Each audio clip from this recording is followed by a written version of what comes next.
So, hello all you fight fans and Whovians. We are finally back. We are running things a little ad hoc tonight because in the middle of me trying to recover from some disastrous things that happened at the house, we have lost my notes on how to run game. Yes. So, we're going to kind of fudge it tonight because we are all wanting the Jones to game. We know you must be Jonesing too. I know I am. Been Jonesing for weeks. Welcome to episode 8 now of our Doctor Who test sessions. 8 or 9? 8, I believe, because number 7 would be the Beatles thing. Yes, and I still want to kill Yoko Ono. Alright, so when the episode ends, you guys are... The episode starts with us in the TARDIS, traveling, doing something, and all of a sudden, as you all are doing your normal Doctor Who TARDIS-y things, you hear something go clunk. Oh dear. That's not good. And the Doctor looks up and goes, "What was that?" Well, you don't know. That's usually my line. Clunk! What was that? I don't know. Well, And so he checks the TARDIS sensors and goes, "Oh, right. You know that part where the pilot gets on the intercom and says, 'We're terribly sorry, ladies and gentlemen, we're experiencing some minor turbulence'? or we're actually all going to die? Well, this is not so minor. You might want to hold on to something." Okay, I'm grabbing onto a rail. And then I'm going to say again, as I've always said, why aren't there seats with seatbelts in this thing? He flips a switch and a seat comes out of the floor with a seatbelt. He looks at you. "What, you think this is Star Trek?" And you've never thought to do this for anyone before? No one's ever asked. I'm sitting my ass down into it and strapping it. The Doctor hits some switches and goes, Sexy, are you with me?" And her voice comes out over the intercom. "I'm trying, dear." Oh, dear. That's a bit drunk. I'm going to raise my hand and point out that you cannot blame this one on me. Boom! Right. He flips some switches and all the power goes. Then the red lights come on. Okay, good. Yes, we're definitely not in Star Trek. The Doctor takes out a sonic screwdriver. Looks at the reading. She's like, "Let me take my reading," right? Where's my charger? With the notes that I cannot find. Hence why we're fudging things tonight. Oh, crap. I just became God. Yeah, nice try. I'm going to keep you in theme.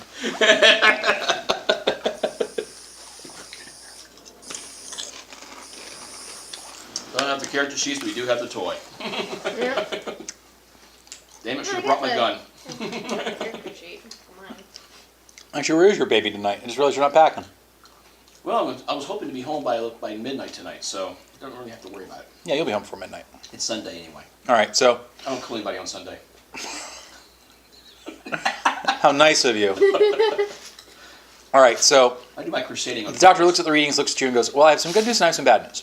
The good news is we've landed safely, without a scratch, not a dent, not a tear, not a bing, not a ding, not a dent. No need to call the insurance company." But not on the right place. No. And for some reason I cannot yet as identify, someone has time locked us somehow to a location and is draining power out of the TARDIS's main core. Question. And in probably about, give or take, Now? 72 hours or so, the engine dies and the TARDIS expands infinitely, and that would not be good. So the whole universe will become the TARDIS. No, she'll expand infinitely until she's out of whatever residual power she has left. They tend to get a few stories tall when they do this. Other good news, however, somehow, I don't know quite how, the chameleon circuits are working, so we no longer look like a big blue box. And people will just be running into nothing. Well, you'd be surprised about how rare big blue boxes are across most of this continuum of space and time. As is into running invisible walls. Anyway, my point is we will blend. He hands everybody a holographic projector. Here you go, here you go, here you go. Make it look like you're wearing clothing of the time period wherever it is we are. And again, why haven't we ever used one of these before? Again, no one's ever asked. I'm not asking now!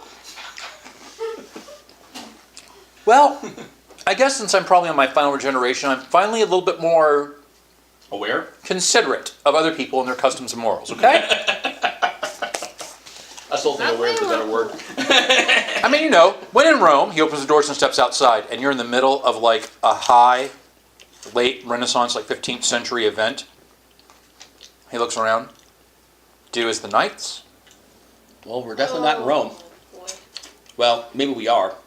And he looks around and goes, this isn't right. Why? This just doesn't feel right. And you feel it too. Something's wrong.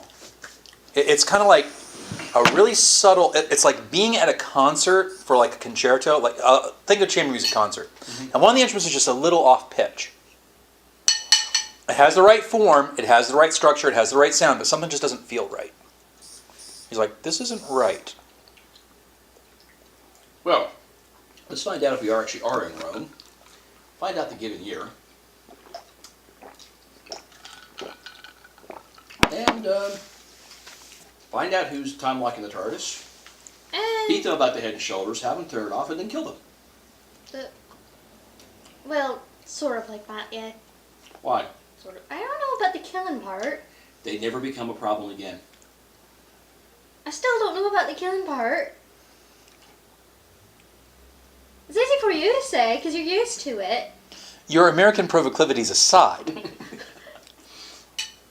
let's try not to kill anyone.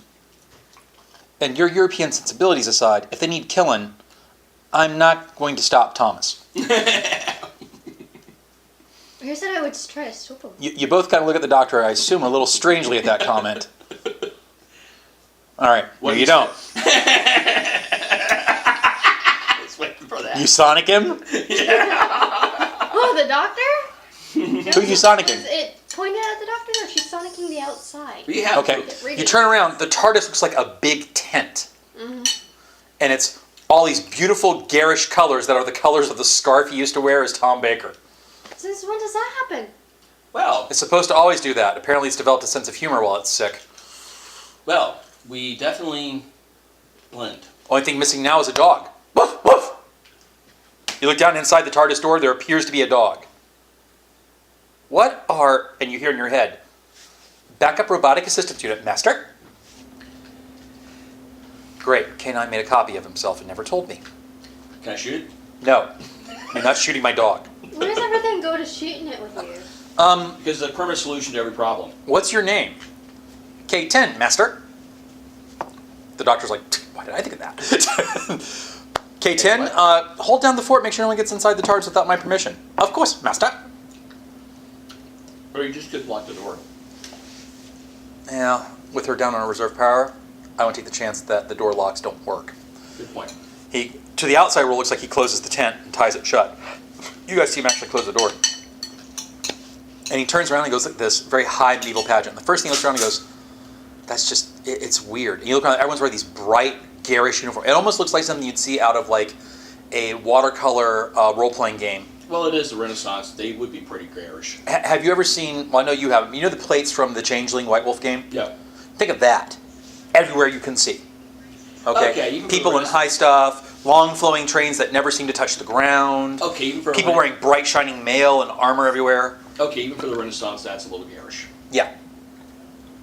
Yeah, for those who are listening, Hollywood either overdoes the color or severely underdoes the color. So the doctor looks at it and goes, well, I suppose we should mingle. Yep. Okay. Right. We shall mingle. So you go a little bit, and as you're walking, someone almost bumps into you. Everybody roll a d20. You've got fairly good agility, so do you. You got good athletics. You guys need a 10 or higher. I don't have very good agility. You know what again? Just roll a d20. 1 10 or higher. Yeah. Okay? Remember, my agility is pretty freaking high, so roll a 9. It's at least a +4, so. Well, I'm just talking in general. This session, I'm just going to be very arbitrary to say, here's a number you have to roll over on your d20 based on your character. That's all you do. You don't even need your character sheet, per se. Oh. I have. Because I don't have my notes with me on how to run, so. Yeah, you're fine. So yeah, I'm good. All right. So you both easily avoid this kid running through the thing. He bumps into the doctor. Oof! Oh, I'm terribly sorry, sir. First thing the doctor does, You going to grab him? Oh, yeah. You need 5 or more to grab him. He's not trying to resist. Yep. All right, you grab him. First thing the doctor goes, pat, pat. Yeah, that's why I grabbed him. Then looks at the kid and goes, "You look in a rush, son." And the kid looks at him, tilts his head and goes, "Is that a French accent?" The doctor looks up, rolls his eyes and goes, "Great, the translator circuits aren't working exactly correctly either." "Oui, oui," he says. Oh my God, I'm a frog. Les Monsieur Docteur. "Oh, you're a surgeon. Good. My brother might need you. He's not as good at jousting as he thinks he is. I seem to have drunk, say, with a bit too much of the spirits, but perhaps you can tell me where it is I have fallen." Doctor, dial it back or I'll shoot you myself. Shut up. The kid's behind him. The kid goes, "Oh, well, it's, okay, I gotta research my memory here. I may not have the exact dates according to the story I'm basing this off of from. It is, I believe it was out in Pentecost. I don't think it was on Easter. It is the second day of the Feast of Pentecost. The knights are meeting down at the field for the tourney, I like this. for the right to draw. It's from Afghanistan. Nice. The right to draw what? The right to draw." And he runs along. The doctor looks around, looks at the field, and sees off in the distance a city. And he goes, "Okay, that is most definitely not right." Okay. 15th century people, almost 18th century castles. And he points over, you look, and you see castles on the far distance that are way too tall and way too well built for the time period. I don't know, Dad. 15th century, they could build some pretty good stuff. Yeah. Looks at this sonic screwdriver, looks back, and shows you a little display. And on the display, you see that one of the castles he's pointed at is almost 300 feet in the air, one of the towers. He goes, "That's suspicious." Yeah, but Notre Dame is pretty damn tall, right? Chartres. True, but there's falling buttresses involved in Notre Dame. Do you see any falling buttresses in that castle? And there's not a one. Good point. There's got to be steel reinforcement to have that thing. It's almost like we're inside a storybook. That's a Are good you sure point. you are? 300 feet, only masonry. I don't know, they anything's couldn't have. possible. Either those towers are solid all the way through, or they got steel reinforcement. Either way, it's screwy. Very. Let's ask some questions. Don't split up. Oh, We have a chance- because the first thing I was thinking of was just running off on my own and Well, some strange as I search my thing. memories, and granted my head's still a little bit like a scrambled egg, but as I search my memories, I seem to recall us having a penchant for doing that. I'm a little tired of it. It's how we all get into trouble. Let's stick together from now on. Yeah, let's get in trouble in one. Let's get in trouble in one group. Exactly. Much safer that way. And more fun. Plus, we have stories to tease one another about it later. I'm sure you're going to provide us with some. And if nothing else, we can always use the doctor as a bullet catcher. Excuse me? Well, you're immortal. More like arrows in this time period. Oh, they have bullets. Kind of a sling thing, right? No, they have guns. At that point, you hear someone come by and go, out of the way, I'm on my way to the church!" And he almost bowls you guys over as he runs by on his horse. Well, that was quite rude. Well, yeah. Sucks too, because I couldn't clothesline him. On the way to the church, what in the world could you be rushing to the church for? Don't know. It's early morning. It's not the time for any mass I can think of. The kid said the knights were at a tourney, right? Yep. Which means no one's at the church right now. Let's go to the church and see if we can talk to a priest. He probably won't be busy right now. He probably knows what's going on. And but remember, if we ask the wrong questions, the right questions the wrong way, we could end up in trouble. When do we never end up in trouble? Yeah, but I'm not in the mood to get marked at the stake. Agreed. So, when's the last time you were in church? Last Sunday. It's been a while. Oh my God, the doctor says. I better not tell the truth about the last time I was in confession. He quickly takes out a rosary, puts it around his neck, fishes around in his pockets, pulls out a saint's medallion from somewhere, looks at it and goes, "Oh, born too late." Pulls out another one, pins it on his jacket, and proceeds to walk towards the church. That a bit overkill to you? No. It seemed like a bit much. Inquisition. Oh. 15th century. This is the height for that. Oh, fantastic. So you walk to the church. People are walking along, and there's heraldic banners all over the place. And they look somewhat familiar to you, you being the UKer. So roll a d20. If you get a 17 or higher, you recognize a couple of them. No. They look oddly familiar, but you can't place anything. You walk into this church. The priest and the acolytes and the priests in training are there. They're not doing mass or anything at the moment. But there's a very bored priest sitting on a table. Next to him, there's a cloth. On the other side of the cloth, there's a woman going, "And then, Father, I just couldn't help myself. I had to take the baked pie. It looked so good." And he has this look on his face like, "This is truly penance for my own sins." "I'm sure, dearest Mary, that the Lord understands the temptations you are under. I assure you, taking one too many pies is not a sin." "But I just feel so bad." 3 Hail Marys and 2 Our Fathers, and come back when you've really, really, truly sinned. "Father, I mean, go with God, my child."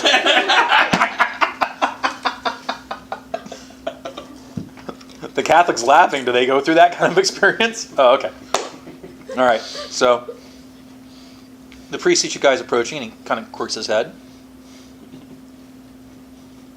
And he gets up and he walks over. And they don't actually have a booth because apparently they just didn't have time to set one up.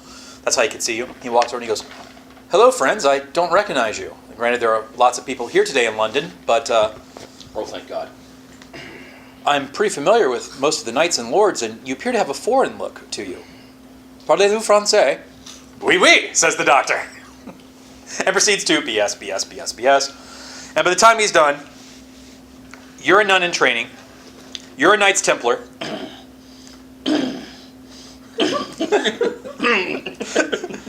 You're a Knights Templar, and he's a cleric from somewhere, prominent yet fairly dubious that nobody can check. It was actually a pretty skillful lie. And the priest looks at you all and goes, "Yes, well." You do realize the Templars are dead now. The doctor goes, "Oh, no, they're not." He saw something when he saw something when he came in that he didn't have time to tell you two guys. So the priest who just met goes, "Well, my name is I'm gonna give him a name. My name is Father Gwyd, and I am the current Bishop of London. And as far as I know, I'm the authority here until such time as someone completes the draw." "Yes, the draw. How's that going?" "So far, no one's successfully drawn it." You both start getting a suspicion what he's talking about. Draw. Roll a d20. If you get 19 or higher, it clicks. No. Nope. Nope. Nope. I only rolled a 15. So, what's the process, actually? We don't have this kind of thing in France. What exactly do you guys do? Oh, well, it's very simple. The knights joust, and then they do a grand melee, and all those who have qualified the jousting and have survived the melee, of the ones that survive the grand melee, that one gets a chance to draw the sword from the stone. "Right. What stone would that be?" And the priest goes, "That one." And he points over to a corner of the church, and there's an anvil with a sword through it, through the ground. And the doctor goes, "Oh, that sword." Oh. Nobody's been able to draw that. "Right. Can we see it?"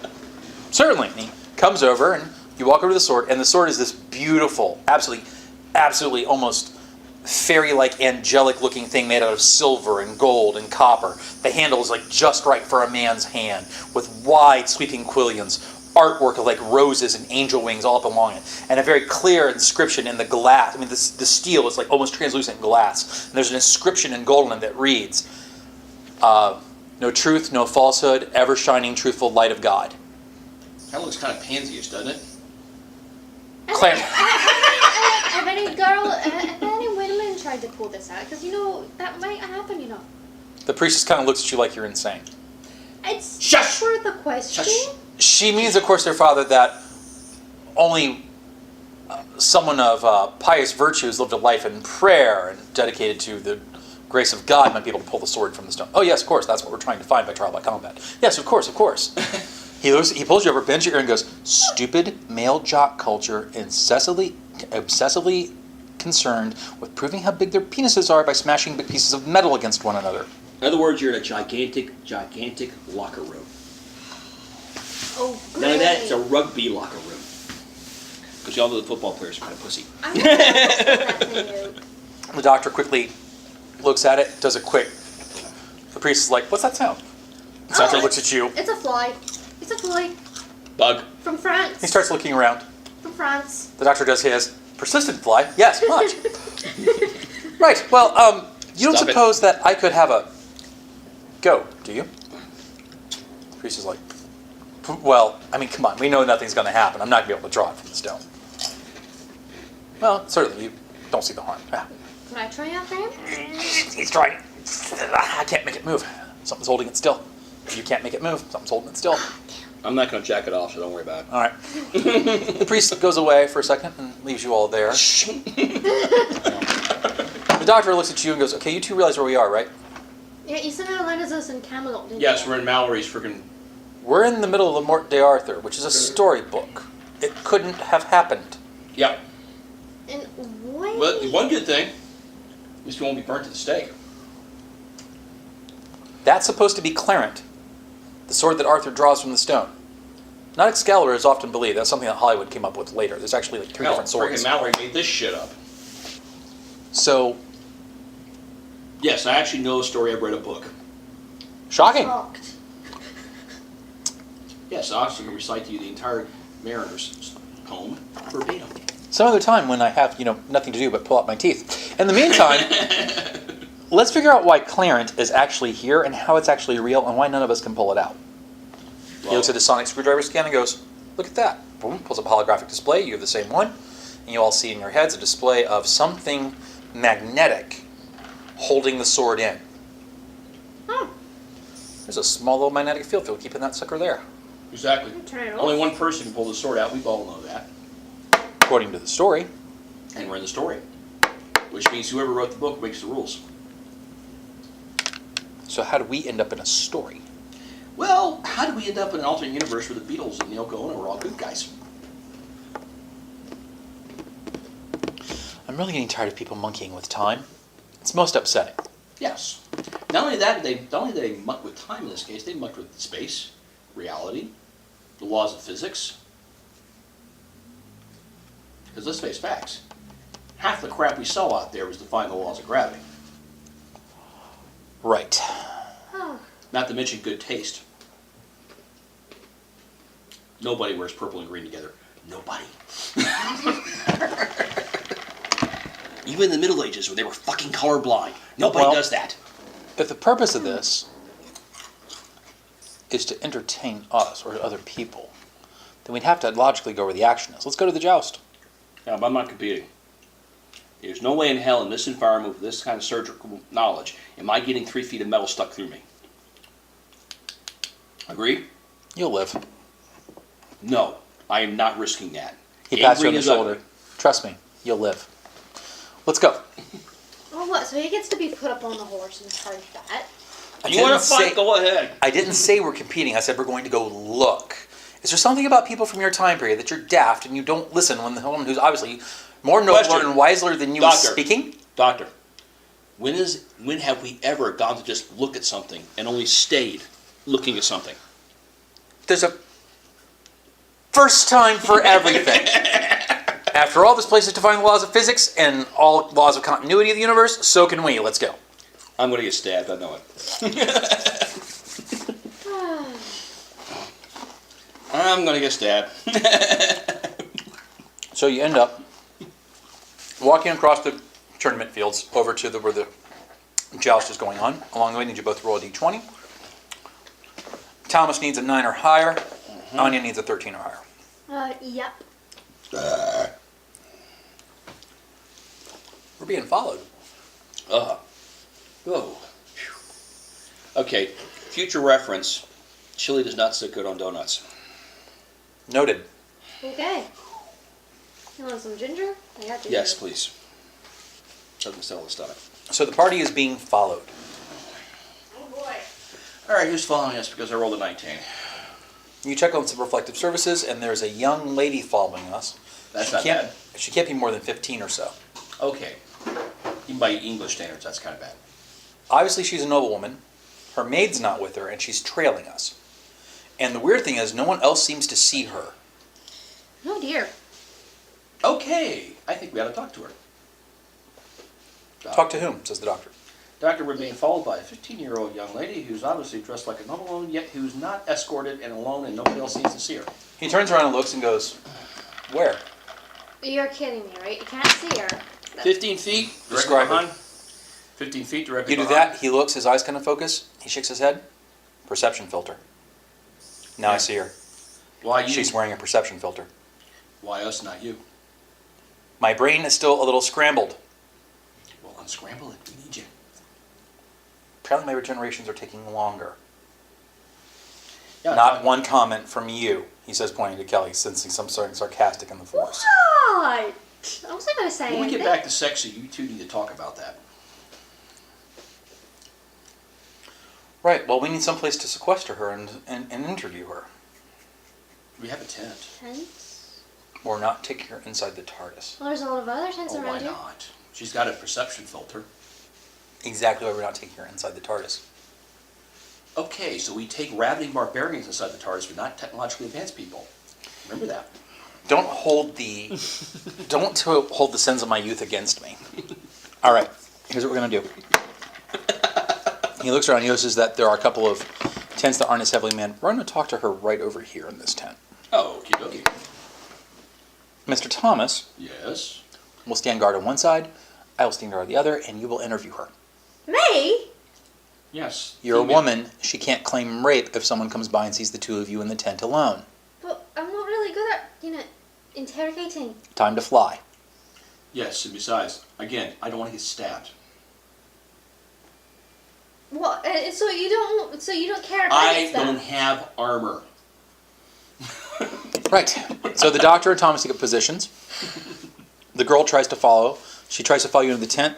You close a flap. The doctor Close closes flap. a flap. Look big and Hey, intimidating. you! A sonic screwdriver, she says, surprised. Yes, indeed. How do you know about it? Are you a Gallifreyan? Do I look Gallifreyan? Yes, actually you do. Sorry, Tom couldn't resist that one. Yes, you do. No. Who are you? My name is Ciritus, and I'm kind of hiding.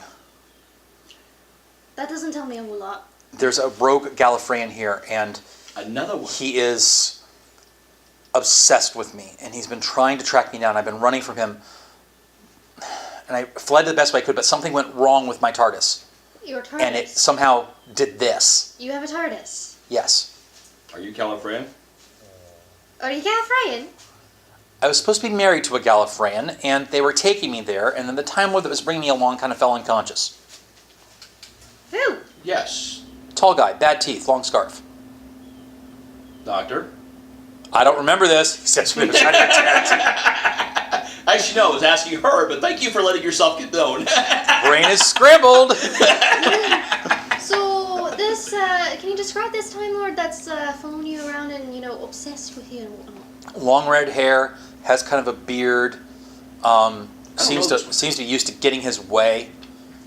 They call him the Corsair. Now see, Doctor, this is why I want my girlfriend along on these trips. She was more social than you. The Corsair? Yes. Hey, what's with you guys and these weird names? Yeah, that is kind of Names odd. are power, the doctor says. Can we move on? Can we move it along, please? Yeah, but tell you something. Screaming out Guardian at certain times of the night is just not fun. He comes to the tent not knowing she's not going to scream rape. He walks into the I got you to blush. He walks into the tent, now in the way he's not going to scream rape. He goes, so Ciritus, huh? Takes out his sonic screwdriver. Endelans. What? That's not one I'm familiar with. She's an Endelan. What's an Andellan? It's a planet that was populated by humans in the first Bountiful Empire that somehow hit into a time slip. That's why I'm not familiar. I seem to recall the Corsair had an Endelan wife. At least until he turned into a girl. It kind of ruined the marriage. Well, that's a problem. Not everyone has American sexual fantasies. No, that's just a male sexual fantasy. Right. Well, tell me, Ciritus, what exactly is going on? He won't leave me alone. He keeps He's obsessed about me. He wants to control my every movement. Oh, typical stalker boyfriend. Got it. And he also says something about my well-being being important for the continuance of all space and time. Oh. Well, that could be an issue. Yeah. And he's convinced that he can do this. Yeah. Dr. takes their skin. Well, it doesn't seem to be anything wrong with her. Okay. Why does she have to? Let me ask you a question, though, Where's her Doctor. first? How many times has a first scan ever shown anything actually wrong? He kind of rolls his eyes. Right. Okay. New plan. No more slinking about. Oh, good. Means I can start blowing things up now? We're going to confront him. No, you can't. Why not? He's with the witch. So I get to kill 2 people tonight. Great. Not these things again. Them word things? So what thing? How many witches are there? 3? She goes, yes, how'd you know? There's always 3 witches. Got it. There is a species that uses language and sound like other people use science. And they have found a way by making certain sound vibrations with their spoken word to make effects that people commonly interpret as magic, or the manipulations of the forces of the universe. Gravity, mass, matter, light, that kind of thing. In other words, magic. I believe that's what I just said. The point is, it's not hocus pocus, it's just science, just that their science works on different principles than the normal one. Magic. He looks flustered. Now that Thomas is done annoying me, perhaps we can Arthur get C. first the Clarke. plan. Arthur C. Clarke. Overrated author, he says under his breath. So, Magic and science at a certain point are the same thing. what's he They're doing on the hanging inside. out? I think, didn't they call them like the Corvids or something? It was something. It was It's something from the with- Shakespeare episode. Yeah, it was the Shakespeare, and it was something with a C, and I do remember they were pains in the ass even for the doctor. Yeah, okay. I do remember they were deadly as hell. So the doctor looks up and goes, okay. Here's what we're going to do. Martha did something to We defeat them. gotta- I can't remember what it is. We got to get them. Spelliarmus. We got to get him away from them. Oh, we can always do. That's right. Let's go talk to Harry. You. Miss Kelly, stay with Syrtis. Take her to the TARDIS. Have K10 guard her. Okay. Meet us back in the church. Alright. Thomas, you're with me. Fine. Alright, this way. Deal with her first. I always knew I should have brought more than one magazine. So, you're walking back. Mm-hmm. Sirius is with you and goes, well, thank you for you and your friends showing up, but tell me, why do you always hang around? Oh, sorry, not why always. Do you really think such an elderly gentleman will be able to assist us? He just looks at her. I've seen that man do all sorts of absolutely insanely, ridiculously convoluted, but amazing things. At his age, he has to at least be in his 80s. He's not. He's a lot older than that, trust me. Time Lords, they're amazing. How does he move with that robe on? And it suddenly occurs to you that she's seeing him through the hollow projector. Oh, well, that's not actually what he's, wearing. My God. He looks like Gandalf. Uh-huh. What exactly are you seeing?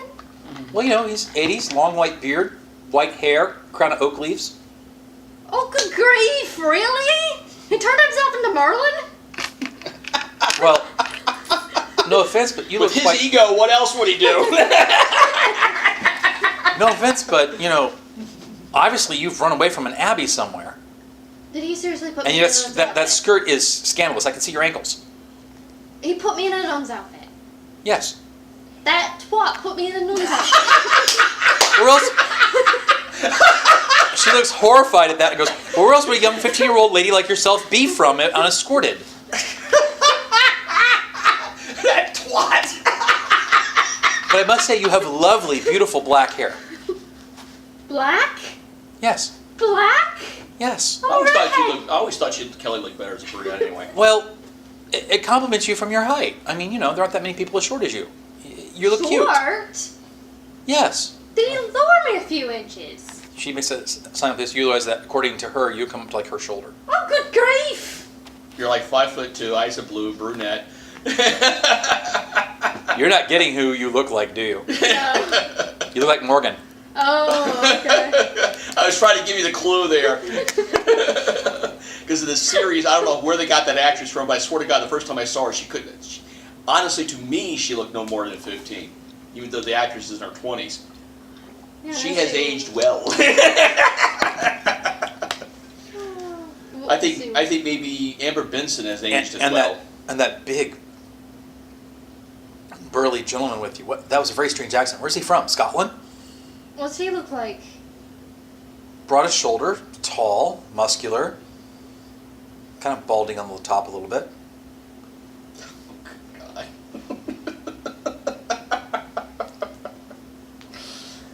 Oh, I hate that movie. See, which movie are we? Braveheart. Braveheart. Okay, that's right. The best buddy of. No, that's not where I was going. There's a character, Morte De Arthur, that was there when Uther did his thing at the castle. Oh. But no one actually sees him in between the castle raid and the battle, and until this tournament, when he shows back up for the tournament to try to draw the sword. And he's one of the witnesses to Arthur being Arthur. I forget what his name is. Something like, it's not Urians. It's something like Boris or something. Blostrid or something like that. It starts with a B. It's Boris. He's basically like he's modeled after. But he was the one that went to get Merlin the first time, Yeah. so it made sense the two of them would show up together for the event. He looks like he's described as boar-like. Ah, okay. And he actually, yes, the character from Braveheart, the best buddy of Mel Gibson's character, would basically be a perfect model for that guy, which is the first thing that popped into my head, actually. Red-haired, bearded, slightly balding, somewhat hitting 40, very big, very muscular, kind of a pot belly. So Yeah. I swear, he's gonna get a 6'4", looks like he could lift a tabard, a tabor with his friggin' pinky. Yeah. okay. He's gonna get a token tunic every time I see him. I swear. Really? This way. Yes, well, yeah. Think about it this way. You're gel bait again. You So can start you're all walking over to the with all those TARDIS. boyfriends. Give me another D20 roll. This one needs a 7 or higher. Ooh, yeah. You are being followed. She had somebody after her who's tailed her. It's walking after you somewhat stiffly and mechanically. Time to call Some kind of K10. robot. Time to call over K10. Trust me, if he's half as effective as K9 was, even the Daleks don't stand a fucking chance. Yeah, so how far away from the TARDIS anyway? Oh, probably a few hundred feet. Okay. You can probably run it and hide it if you want to. Are there like, is there like anything in the area that maybe she could make the fall down? It is like a medieval camp. There's tent ropes. There's shoddy buildings, quickly erected things. Oh yeah. Half-drunken warriors who are ready to fight at the drop of a hat. It doesn't work on wood, but it works on rope, right? Does it? Actually, they've never It works on handcuffs. dated. It works Yes, on but handcuffs have an actual mechanism Yeah. to As them. far as I can tell, the sonic screwdriver works on whatever the writers say it does. True, but the guide I'm using is there has to be some kind of mechanism involved. I'm not sure if a rope would be a mechanism enough to make But that a work. knot is. I've never seen him untie a knot with a sonic screwdriver. True, but you can do something a little simpler than that, actually. Let the guy close in, run between two burly, half-drunk warriors. I mean, after all, you're a couple of 15-year-old girls are not going to get mad at you. But him chasing after you, going into those two big, burly, drunken warriors, will suddenly cause a brawl that will spread and probably encompass the entire square. Yeah, true. This, after all, is Morte De Arthur. Oh, yeah. Is Morte De Arthur. This is Sir Thomas Mallory's book. This is the Middle Ages, the idealized version. Trademark. Oh, okay. So Protect women at all costs. early As a matter of fact, there are several knights who have lost, sitting there drinking beer, sulking about the fact that they've Two lost. attractive 15-year-old girls. and They will. rushes with her towards those big burly men. What are you doing? Unhand me, maiden! Just follow along with me for Christ's sake and keep your mouth Ooh. shut. Irish woman. He sinks an arm around your waist and pulls you close. So you're here for country matters. Actually, there's a fellow over there. He just will not leave me alone, no matter what I do. And you wish me to dispatch him. Very well, I shall. And what will you give me if I do? A kiss. A kiss. Your favor now. A kiss. Your real favors later. She gives him my handkerchief. For now. He takes the handkerchief. Good shot. He takes the handkerchief. says, "Well played." Lets you go. Draws his sword. "Hi, varlet." The mechanical thing comes up to him. He hits it. Whack! You know, after ordering some kind of nightly challenge that it does, he hits it. The robot just kind of ching with the hit. Looks at him. Boom! And knocks him back 5 feet into a tent. Trying to Sonic it? She's just gonna get readings off of it. Give me a D20 and a 15 or higher. Yes. There is some kind of installation that's preventing you from getting accurate readings, or at least attempting to. It is some kind of combat droid quickly cobbled together out of parts from a TARDIS. You recognize certain parts from a TARDIS that would allow this thing to work, kind of like parts of its artificial brain and stuff? Okay, Lassie, we're gonna run now. Yes, I think that might be a good idea. This way. Okay, She takes her filter, she hits a few things. People around you go, "Oh, they've disappeared! Hold on just a second. Witch! Witch!" You hear called. Oh dear God. Wait a minute. This is Morte De Arthur. Witches aren't necessarily bad guys. That is correct. What you want that for? Well, I didn't want it to find us. Oh, now we got another problem on our hands. Would be a Doctor Who episode if you didn't. Now we're gonna have to have to avoid getting strung by the steak. You get into the TARDIS. K-10 rolls up and goes, "Hello, mistress." That robot. "Oh my God, what is that?" She jumps behind you, scared. It's a dog. Why does it look like a robot? The robot's tail stops wagging, its head goes down, its tail slings. Say "I'm sorry. trying to be Say- nice." You hurt its feelings. Say sorry. "I'm sorry, doggy." Head up, tail up, wag, wag, wag, wag. Yes, we have a guard dog, but no, it could not be a pit bull. No, it has to be something that makes Snoopy look warm and fuzzy.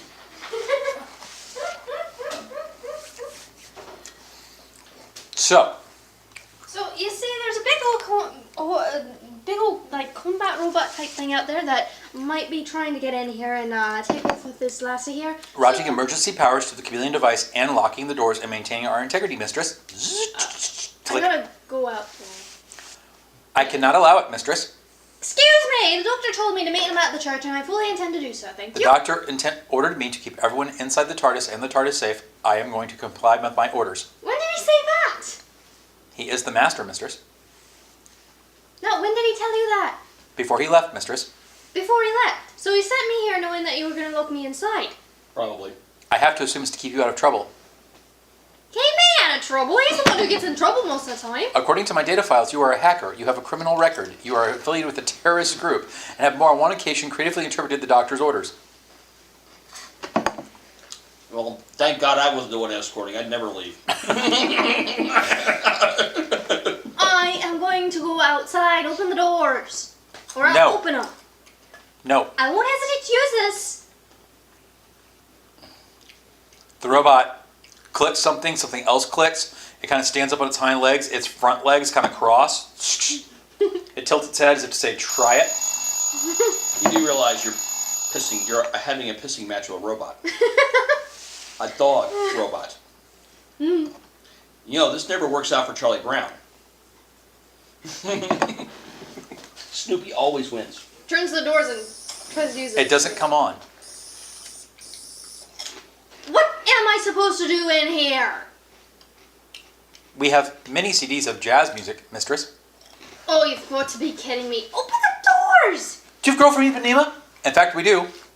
Fine, go entertain her. I'm gonna figure out a way to In the get background, you hear her dancing along to do do do do do do do do do. She's gonna try to hack that damn thing Oh, open just and get to know the nice doors high. open. Just You get- can't get your sonic screwdriver to work. It's not on. Or she'll go over to the...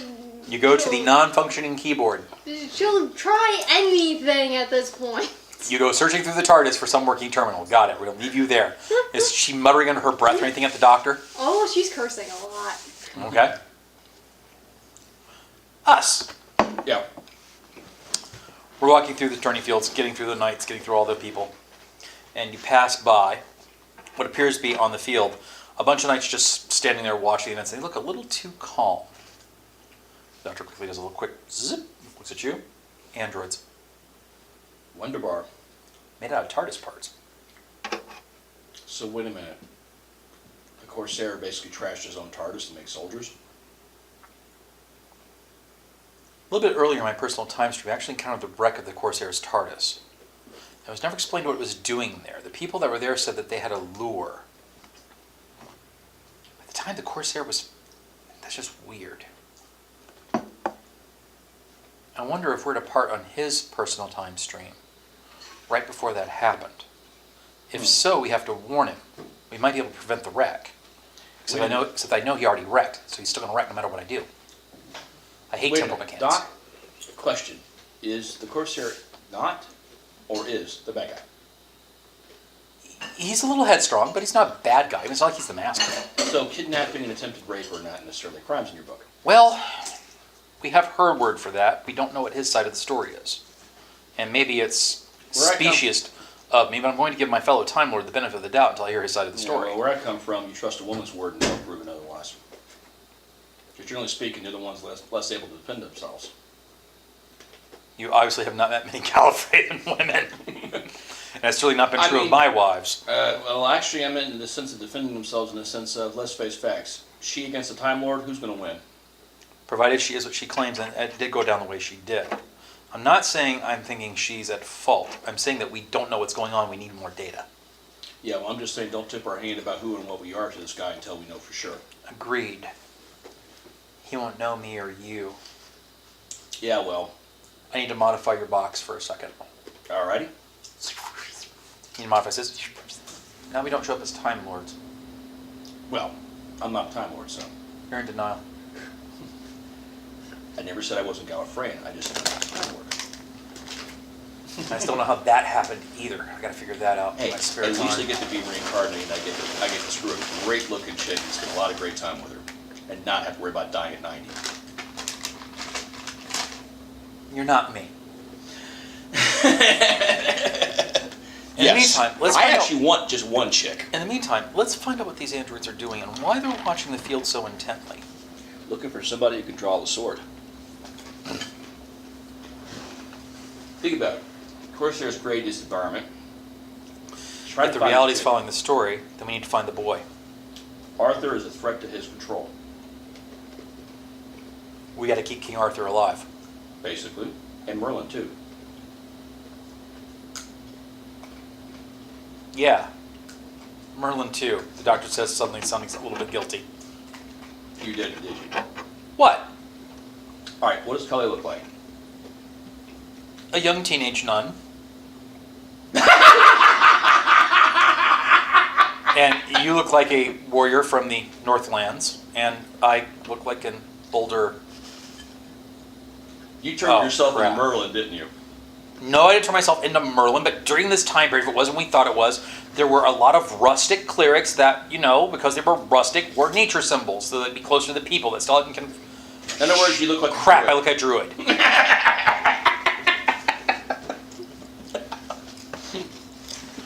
This was not my intention. This one's not my fault.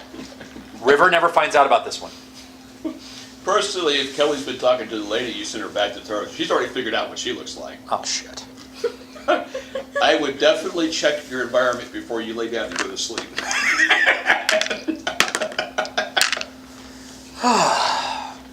Right, well, And hey, let's observe I and get tail to be those the gin- androids. Hey, apparently, I get to be the ginger this time. You tail the androids. I'll try to find the kid. All right. Oh, and in case it comes up, red button in the box, emergency perception filter. Only lasts a couple of minutes. But everybody else look like you disappeared. What am I doing for money? That's a good question. It's on the king. Oh, there isn't one, is there? Wait a minute, I'm a Templar, right? Yeah. Build a temple. All right. So you two break up. I'm not sitting there going for to a be couple there when of- that bill comes in.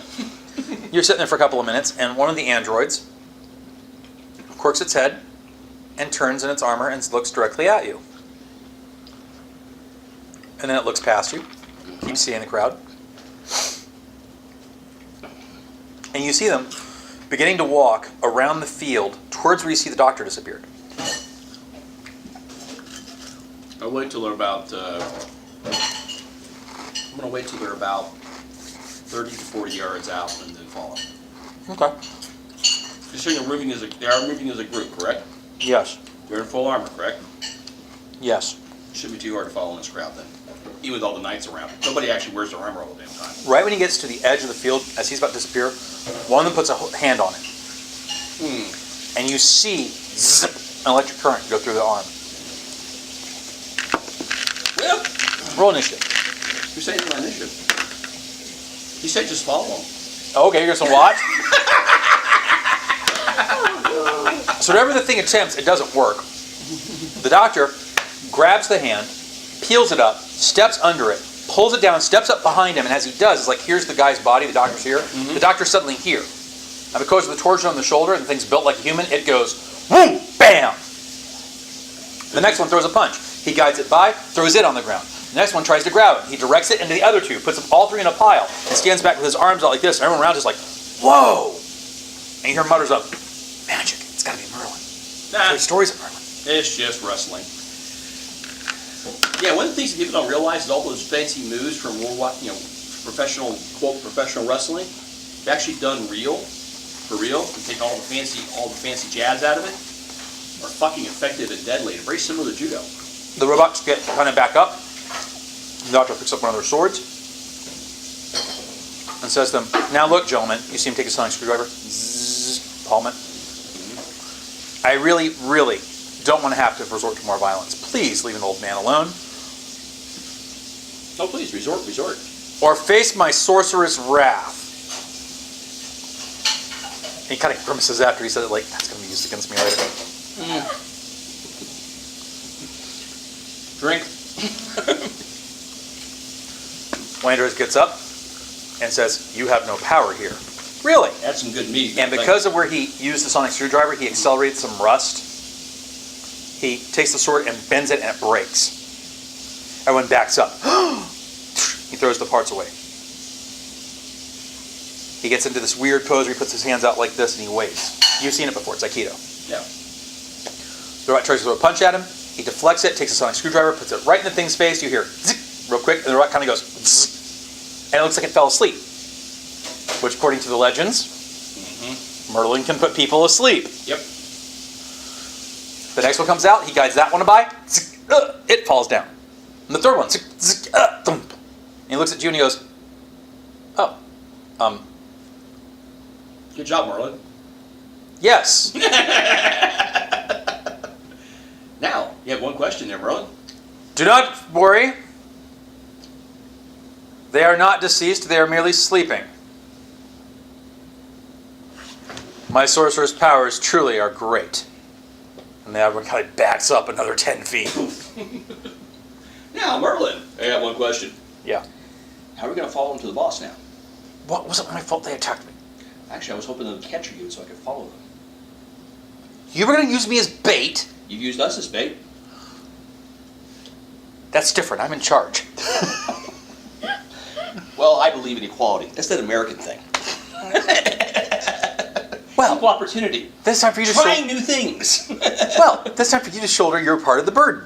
Get him back to the TARDIS. Okay. I'm going to go find the kid. You, peasant, get your card. Yes, sir. The doctor's going to be like, what did I think of that? And he proceeds to go off and find, end quotes, Arthur, end quotes.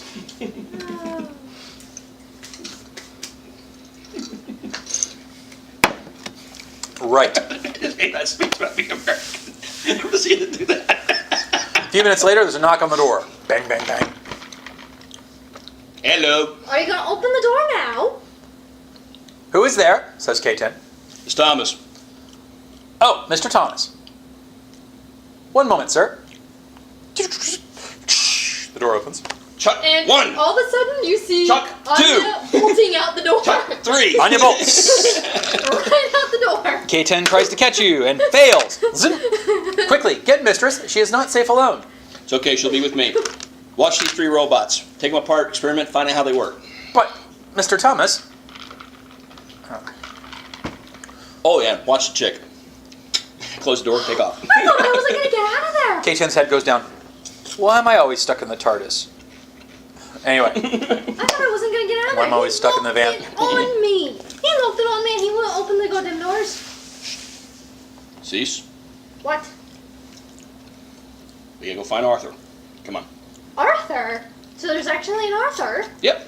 And he's probably around 15 to 16 years old. And apparently you're around 15 to 16 years old. Yes, I'm aware of that. And he's a 15 to 16-year-old medieval boy who's about to become a man. Oh dear God. I'm not sleeping with Arthur. You're saying about sleeping, but one thing for damn sure, any fine piece of ass gets near that boy, he's going to follow it. Thank you so much. It makes me feel so much better. I know. But you know what? You should be used to being objectified by now. You've had Charms many against boyfriends? pregnancy! Charms against pregnancy! I'll buy one, says a whore. Charms against impotence! Charms against impotence! Why am I not selling any of these things? Charms against impotence! Because they don't want to admit that they're impotent. Don't say they're charms against impotence. Say they're charms that will keep you up all night. Oh, yes, it's all how you say it. All right, Viagra commercial. They never say it's about impotence. They say it's about keeping it up all night. Anyway, so you are looking for the doctor. You eventually find him back in the church, monkeying with Clarent. Oh, by the way, I found our jailbait.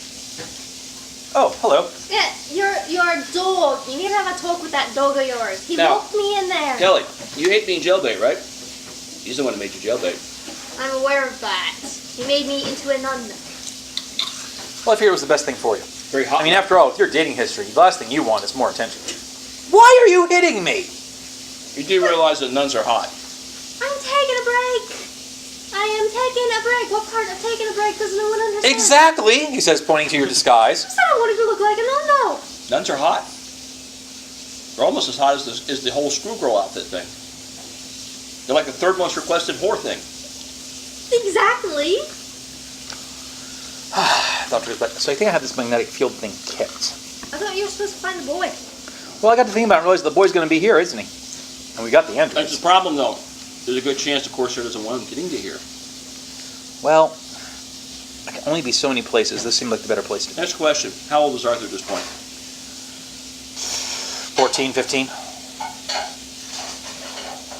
What? 14, 15-year-old boy who's the son of a noble who can sleep with any hot chick he wants. We have a hot chick about the same age. Are you suggesting we use Anya now as bait, like you used me?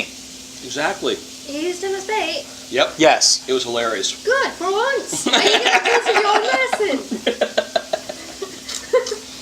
They tried to taser Well, him and everything. I always had a good reason. So did I. we don't. You were never in any danger. Neither were you. Right. Look, you're a nun right now. You're perfectly safe. No one's going to mess with you. So I think we should take up Thomas and his suggestion. Excuse me, Thomas's I got manhandled. wonderful suggestion, not my suggestion, but By Thomas's someone wonderful all plan. the way here. No one messing with me. I got manhandled when I was going to the Target. He's a- Madam, says the priest, What? this is a house of God. Shh. Like, people Where- yell at God all the time. We're best to debate, Father. French people, he says as he walks away. Bloody Englishmen? At least here we won't kill each other. Look, I think Thomas has a wonderful idea. No Think one will about it. accost you because you are a nun. Leave the boy here, that way we're sure he gets to the sword. How am I supposed to know which one he is? That's actually a good question. That is, so you should go with her. How am I supposed to know? know? How am I supposed to know? You're the doctor. You're supposed to know I everything. just need to stay here and monkey about with the magnetic field. Thank you very much. What if I want to help with that? I don't think Arthur is my type. He's certainly your type. Now go. His brother, on the other hand. Fine, but I have to remember how to flirt with a teenager. Shouldn't be that hard.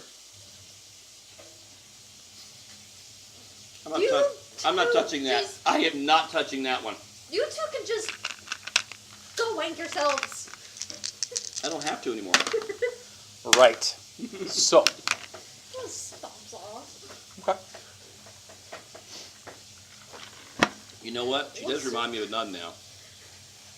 My teacher in 10th grade was a lot like that. Sister Margaret. Who's behind? Real bitch. The boots or Kathy? Boots. Is it a boots? Can't I'd see say it's it. boots. Can't tell. I just know it's a No, it's couch. Kathy. All right. I just saw a black and orange tail.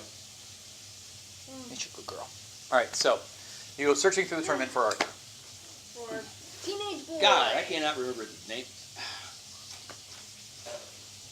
So you're looking around. Sir Kay was his adopted brother. Kay was his brother. Hector is his father. Thank you, Hector. That's the one I could remember. It's Hector or Ector. Hector. It's without the E. It's without the H. Why, I don't know. So we're looking for Sir Ector. Oh, well, he's coming up the road right now, says a knight passing by. See? Oh, Kay's getting ready to joust. and they got the other one with him. What, Wart? Yeah. Ward. Wart's about somewhere. Lazy squire, if you ask me. Doesn't even have his brother's sword. Oh, okay. He's heading for the church. Just go to the church then. Yeah, I'm trying to. No, he's looking for a sword. Yeah. He'll You end have to up. find him. Give me a couple of search rolls. Yeah. Ooh. We gotta 13s find are him. better. Not that one. Let's see. It's actually Not something I'm that pretty good at, but one. apparently not tonight. Let's see. That one worked. Yeah, with that roll I would have gotten it if I had in my tool. No, I just need a 13 or better height, honey. Okay. I'm just doing arbitrary rolls Well, then tonight. it would be Well, I got two 17s in a row there, so I guess the third one and the Wait. fourth one worked. What you got? 17. You don't see him, but Matt does. Thomas looks out and he sees this kid looking around. The kid's about to filch a sword from a blacksmith, then takes his hand away at the last second as the blacksmith turns and looks at him. What you need, boy? It's nothing, the kid says. You just about did He's something kinda would have got your hand cut off. I need you to make a resistance roll. Oh dear God. 12 or better. He's not played by the same kid from the show, is he? Because that kid actually irritates me. All right, so you're saying? You just about did something that would have got your hands cut off. Well, I'm desperate. I forgot my brother's sword. Well, guess what, son? I know where one is. It's free. Where? Follow the bouncing ass. I don't see a donkey.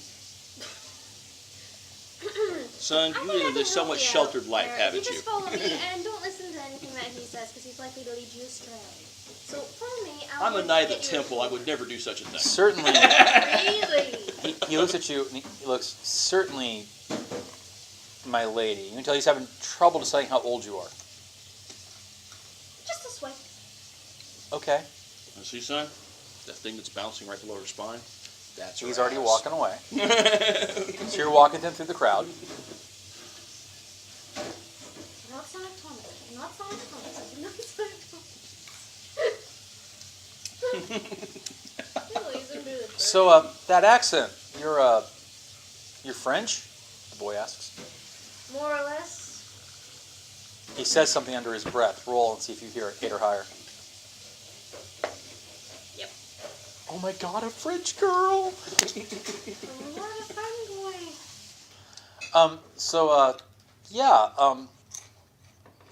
Part of my training to be a knight is studying the French language. Parlez-vous français? Did I get that right? That was not, it was, for an Englishman, you did a very good job. Beaucoup.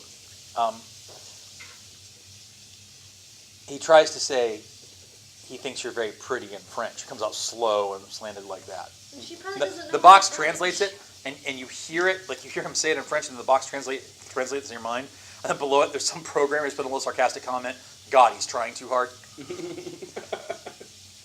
The honey trap is Thank working. you. Thank you. That was very nice. Thank you. Now, all you have to do is smile at him. He's the kind of flirtatious, and he'll follow you into the TARDIS. Or hell. I'm not trying to get him in the first. I'm just saying that at this point, he'll follow you anywhere. He's jailbait. So are you at this point. There's no jailbait in this society. It doesn't matter. I was going to say, so are you technically, and that doesn't matter. Hi there, little girl. Dude, All right, so you can get married at 12. you're at walking this over point. towards the church, and as they're walking towards the church, Matthew, Mhm. you see one of the android things walking towards you, drawing a sword. All right, you Give two. me the boy. You, take him to the church. No, she's already too far away at this point. Wait. This is just an individual scene for you. Oh, really? Give me the boy. Boom.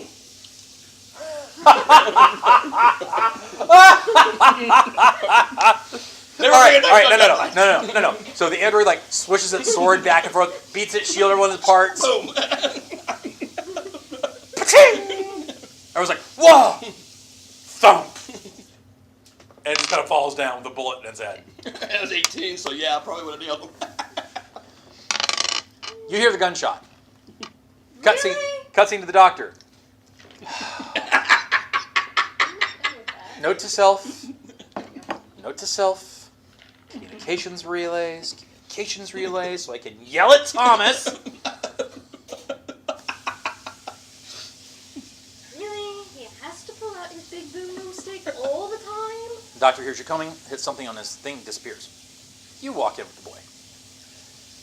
All right. I can't, he says, looking at the sword you mean. There's no way. That's the sword that declares who's king.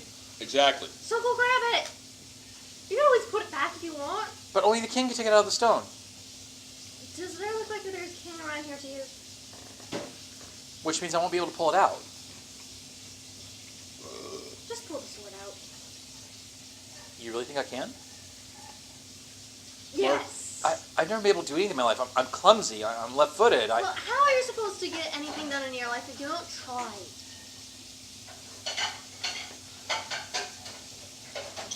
So you want me to try them? Yeah, sure, give it a shot. It wouldn't hurt.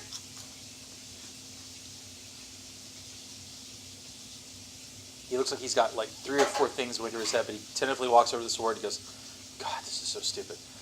Shing! Congratulations. You're the king. What the?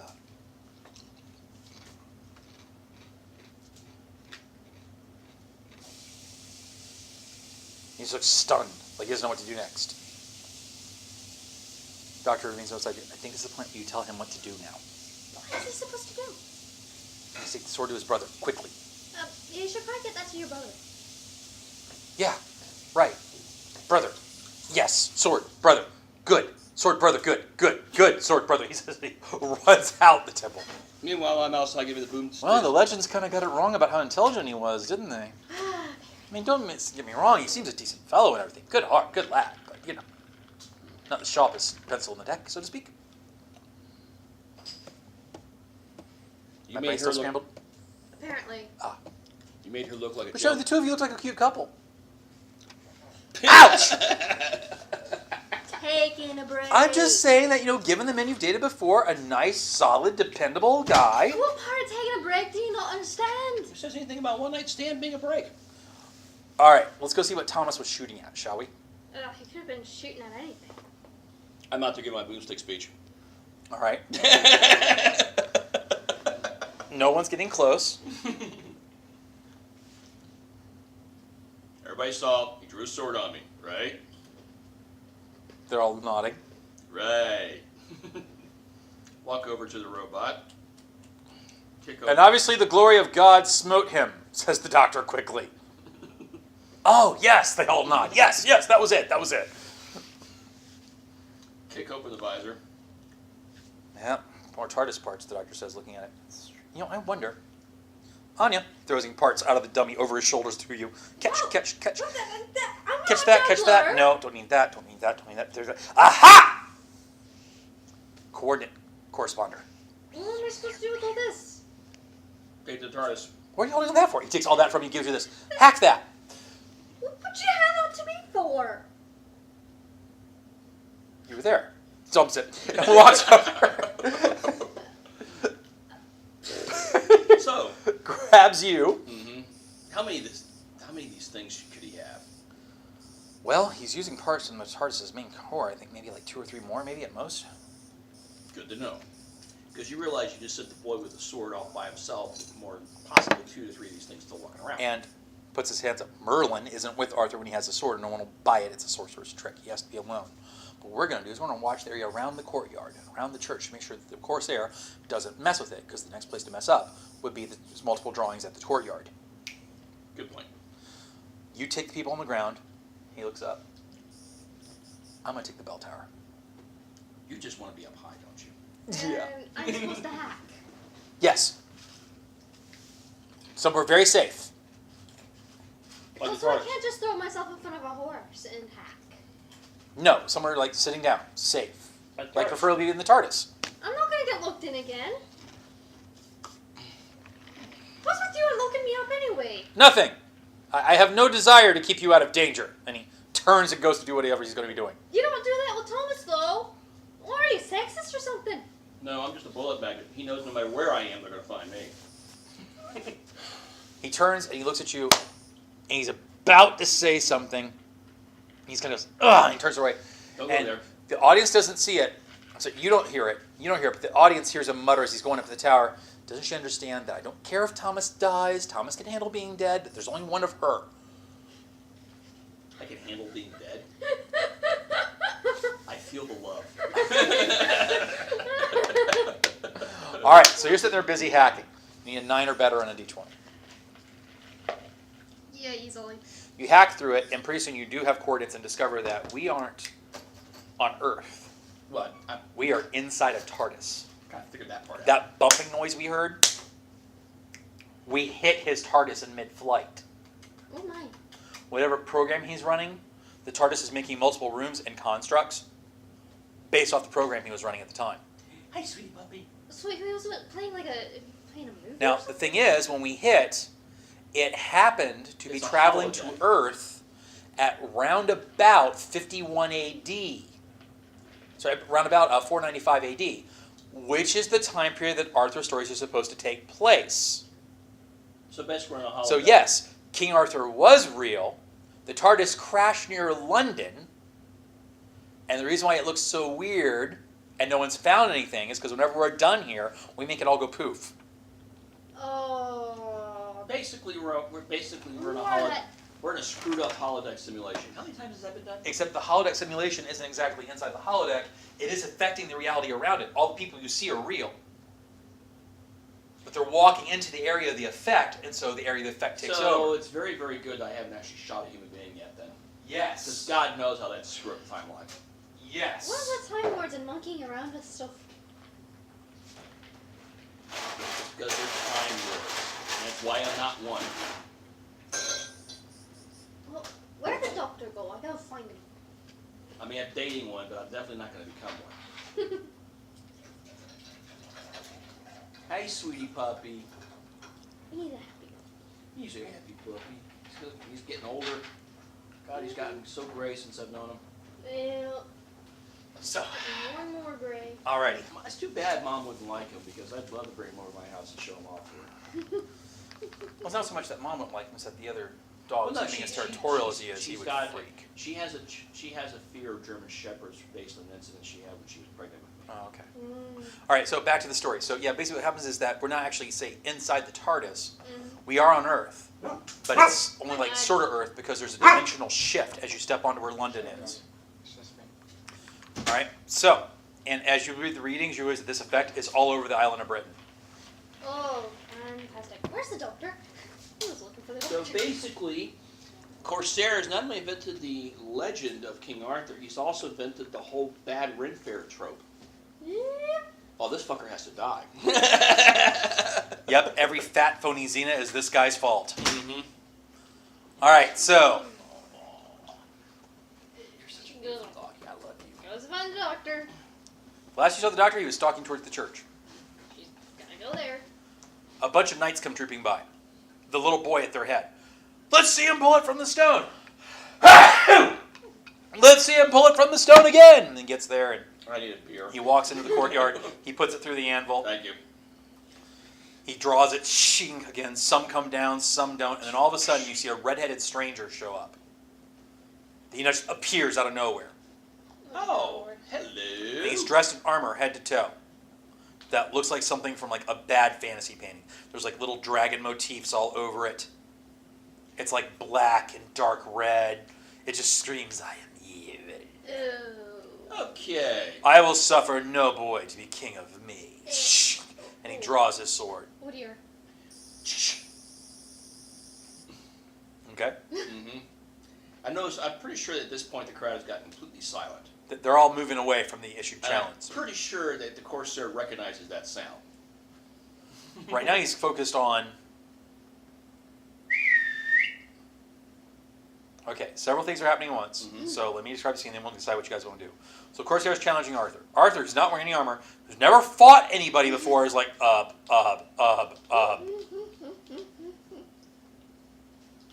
You're doing what?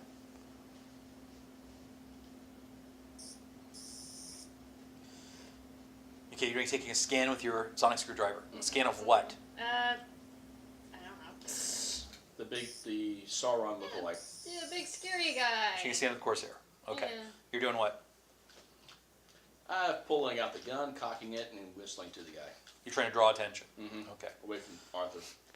The doctor at this particular moment is busy on top of the bell tower doing something that you guys cannot see, which you'll hear in a couple of minutes. All right. You take a scan. Give me a d20 roll. You want a 12 or higher. Yep. The scan reveals that you are looking at a Gallifreyan. It is the Corsair. The armor is an exoskeleton, making him stronger, faster, tougher. It has force fields. Oh, okay. It's energy resistant, so no hitting it with the laser. Okay. And the sword is made out of some super dense metal that'll cut through anything like a knife through butter. Okay. Why can't she turn off? Because the force field is running, nothing. Damn. The sound waves from the sonic screwdriver cannot penetrate the force field. Is there like a chandelier, maybe? We're in the No. courtyard. But if you're looking for mechanisms, Mm-hmm. there are several locks and stuff around, like unlock doors, votaries. Some of the chandeliers and stuff actually be held up by ropes, so that wouldn't work so well. He But needs the ropes. you could do something like use the sound waves to like shatter glass in the glass windows. You could use the sound waves to cut the rope. You could,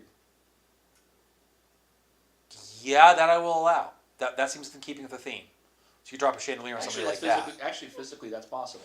But I was also thinking she also used the sound waves to like maybe move like a gargoyle or something to drop it. Yeah, see, sound waves, you can actually concentrate them, cause the molecules in the rope to actually vibrate, burn, and then cut, and then separate. All right. But also we know that you get a big enough sound, you see something vibrate like that, so it makes sense that you That's can move actually it how that way too. disruptors in Star Trek are supposed to work, and actually it's plausible. All right, so now we know what her action's going to be. Of course, now how disruptors work in a vacuum space. You need to give me a roll. I need like a 17 or, well, not 17 or better because it's already still. I need like a, you're pretty imposing, you're a war character. I need like an 8 or better to attract enough attention to you to get his attention off the boy and onto you. A 1. Oh. I didn't see that roll. Okay. Roll it here. Oh, look, an 18. So you give a cry.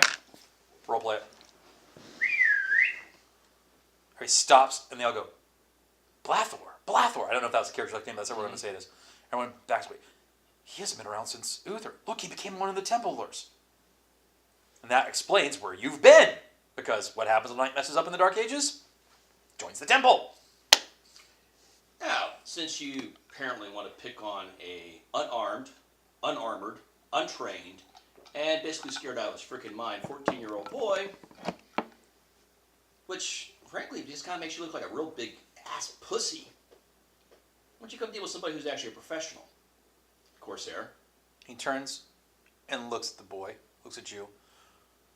I see you're trying to tempt me into an engagement by calling me names. Calling me a pirate when I am not. But everything you have cited is the reason why this boy should not be king. And where in America are you from again? The South. From? The South? Where in the South? I haven't really ever actually said, to be fair, pronounced. I hadn't thought about it. Mississippi out of the way? That'd be fine. Or Texas? Oh, Actually, did we say Texas at some point? I said I lived in Texas for a while. Okay, let's say you're part of that accent. He goes, Texan. And the people around him hear that as like some kind of Latin. They're like, oh, because they don't want to like admit they don't know the Holy Writ. See, the thing is, though, is a boy becomes king no matter who because of his father. And because God chose him. On the other hand, how a man behaves once he's taken on rank and title says a lot about them. And right now, your behavior is not saying a whole lot about you except, well, basically you're a cowardly prick. I am no coward. I have proven my might by valor and battle. And this boy is base-born, at best. Suddenly the doctor appears. He's got a woman in his hand, knocked unconscious. The bells start ringing in the church. He drops the old hag-looking woman and says, This is the son of Uther Pendragon, as me and Blathor can attest as we were there the night that Uther conceived him with a grain. And hence why I'm wearing this shit, because I'm kind of ashamed of that.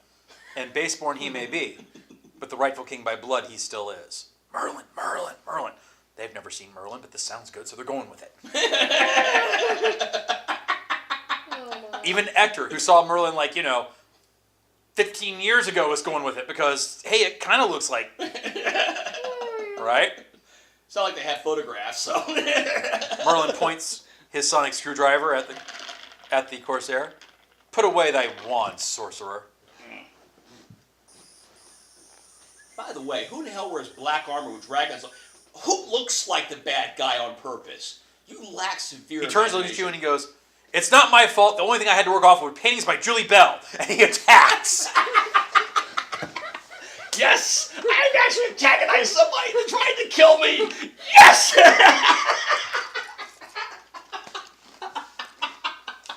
I've been trying that for 8 games and it worked! I want XP for that.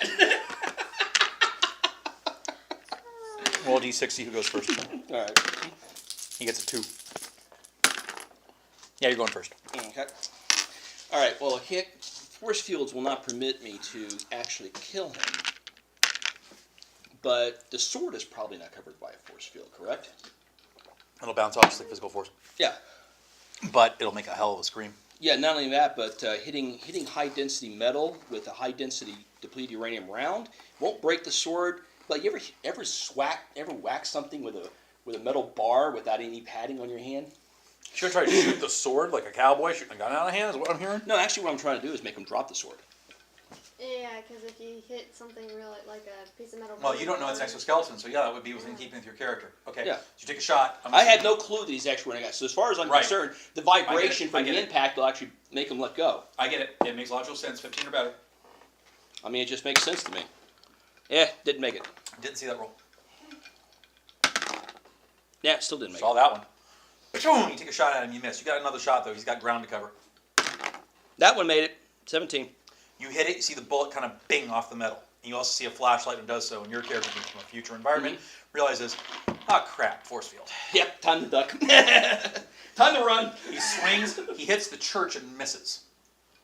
And it hits like some stonework and dust and debris go flying. We'll wait for her to get back. The doctor always doing this goes, On the other hand, the force field doesn't Right. mean so I can't use judo on his ass. doctor goes, right. And he runs over to the boy and says, now's your time to be king. But I'm scared. You're going to be scared many times, but heroes and kings, even though they're scared, do what they do anyway. But I won't be able to attack him. He takes his sonic screwdriver, does something to the sword, trust in God, and kicks the boy into the fight. Alright, cannon fodder down.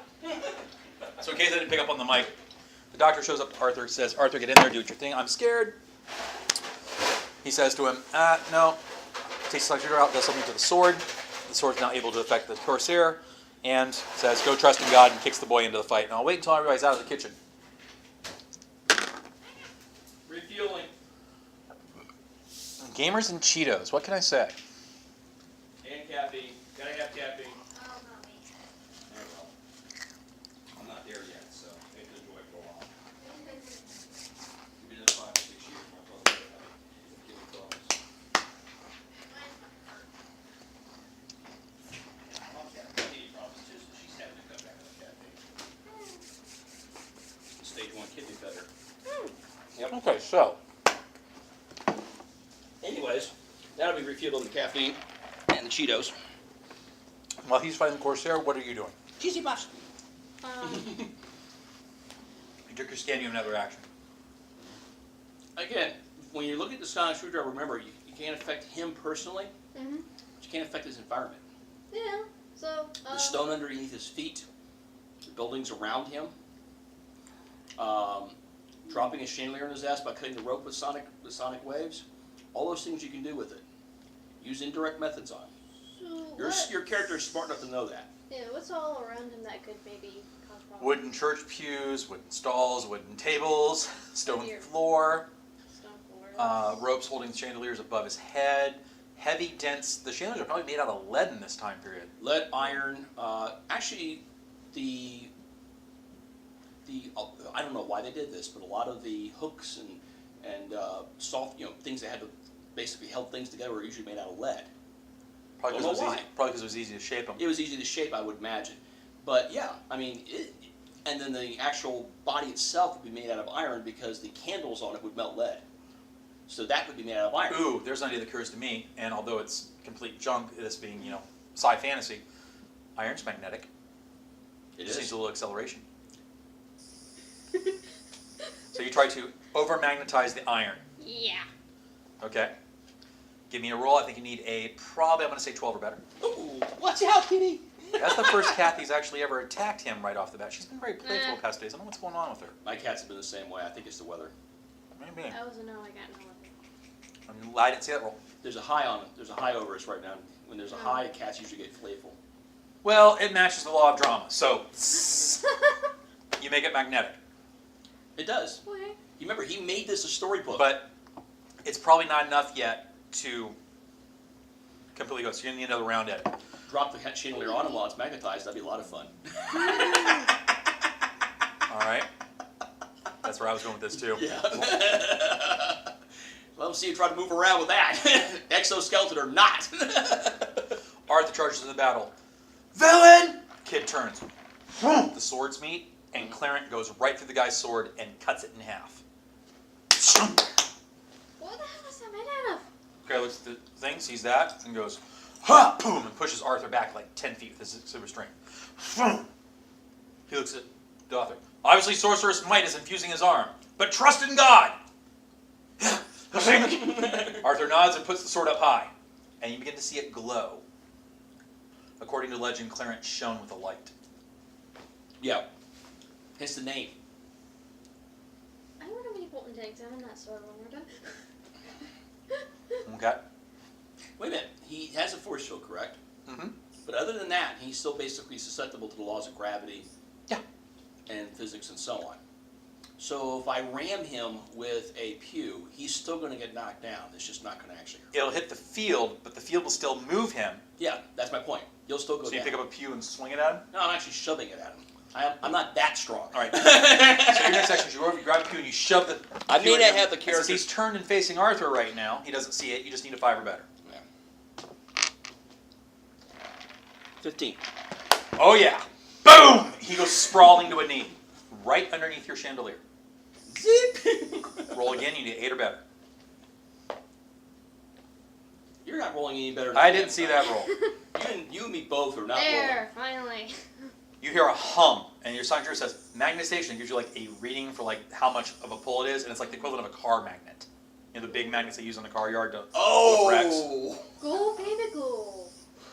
You actually start to see other things at the top start to shake and be affected by the field. Maybe that's a bit too much. You might want to cut the rope now. Boom! He's caught. This can't, and you see the field, because the field is energy, and magnetism is energy, kind of like flicker every once in a while. And everybody else can see the field now, too. Told you, cowardly pussy. Arthur walks forward. Finish Do him, I boy. slay him, Merlin? Finish him, boy. Not yet, says the doctor. Oh, come on, finish him. We must first find out if he has any other sorcerer's machinations. Good point. Then we can kill him. Confess thy sins, sir, before God in this company of noble knights. Of course, being called noble knights, they all puff up.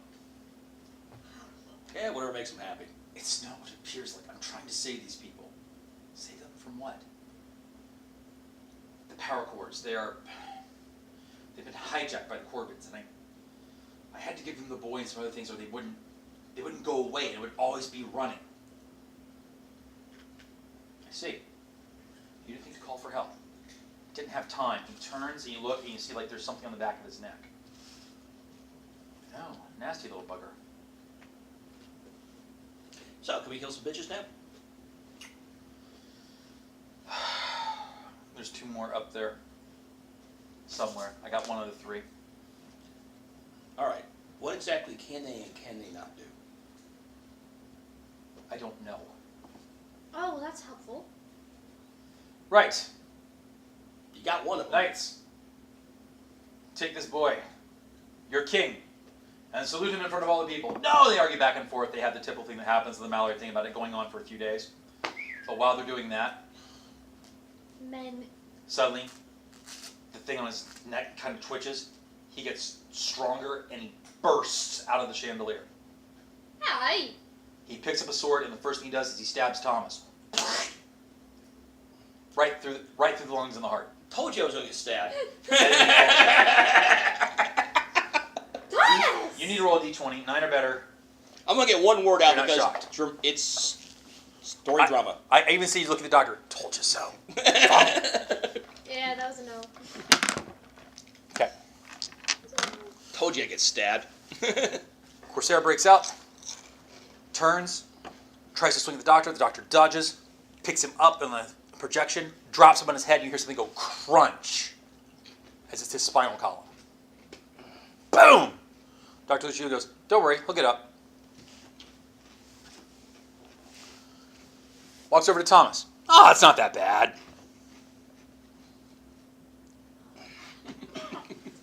He only went through his lung and his heart. He'll be fine. Pulls out the piece of rebar. Fine. He'll be fine. He just went for his...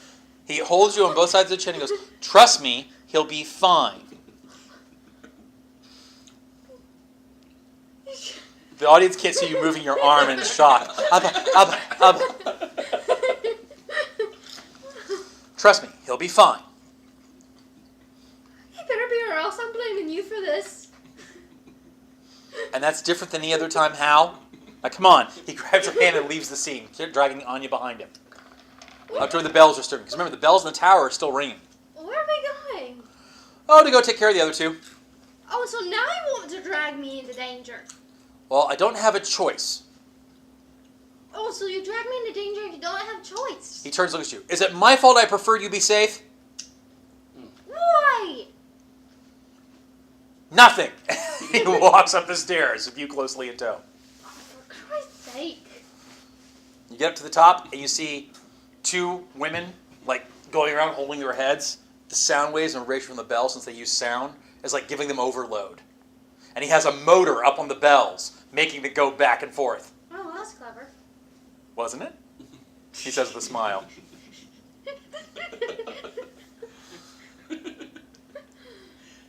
Right, so you take the one on the left, I'll take the one on the right. What am I supposed to do? We're going to apply a little old-fashioned English to them.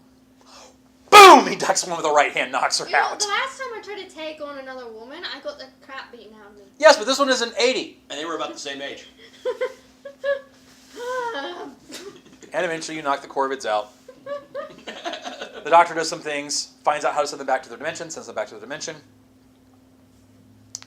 Corsair, you guys come back down. The Corsair's body's laying there. It's kind of glowing yellow. Oh boy. How are you going to explain this? They're not here in the church right now. Everybody's outside. Oh. Looks at it and goes, ooh, well, two of a kind, I guess. According to this, it says last regeneration too. Ah. What? Thomas? Oh, Thomas will be fine. Thomas's body's still laying there with a piece of rebar through it. Sorry, without a piece of rebar, they're just laying there. Rebar. Well, I keep saying rebar, but a piece of the chandelier. He looks a bit dead to me, you know. Oh, he'll be fine in a moment. Hey, you! He says, kicking the Corsair. The Corsair's reading. Everybody stops. There's a new guy standing there. Looks up and goes, you. I know you. I should be pissed at you. Do I owe you money? Nope, you stole one of my girlfriends. I don't remember that. We were 8. She was still pretty, and she was still mine. Oh, so you started at age 8? That's a bit earlier than me. Shut it, you. You're starting apparently at 14. Right, well, sorry about if I was any trouble. Oh, no, not to worry, not to worry. Your vehicle, we need to talk about your vehicle. You kind of, well, it's a bit of a bash, so to speak, my good man. And, well, frankly, you need a lift. So my associate here is going to take you back to the tent and keep him isolated until he can catch up with everything that's happened. I'm not going to get looked in again. No, you're not going to get locked in again. Good. Excellent. So we agree on this one. Then I'm not going to get locked in, right? Exactly. You locked me in, I swear. I'm not coming back. You still want to be? You want to be stuck in 5th century England? Oh yeah. Just England go, doesn't get even it done. exist Yet. Fine. Fine. Fine. Fine. You This way. Well, hurry up! Stop staggering about! Certainly, ma'am, the Corsair says as he follows you. You hear the doctor say, always a ginger, that one, lucky bloke. I never got to be a ginger. Cut scene. He's sitting there looking over Matthew's body, over Thomas's body. Looks at his sonic screwdriver. Oh, you're taking your own sweet time. Then suddenly the yellow golden light begins. Boom! Everyone kind of like outside's like, oh my god, what's going on? The angels, the angels. Yeah. Hello there, miss. How are you? Oh, you son of a bitch!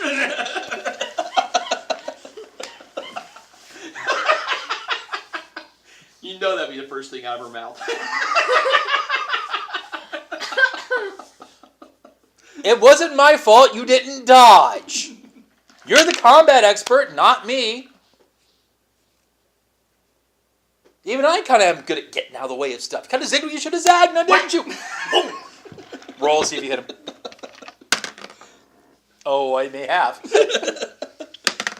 Yeah! Boom! Turns, looks at the camera after the foot slaps him. Well, I kind of deserve that. Dodge that, you son of a bitch.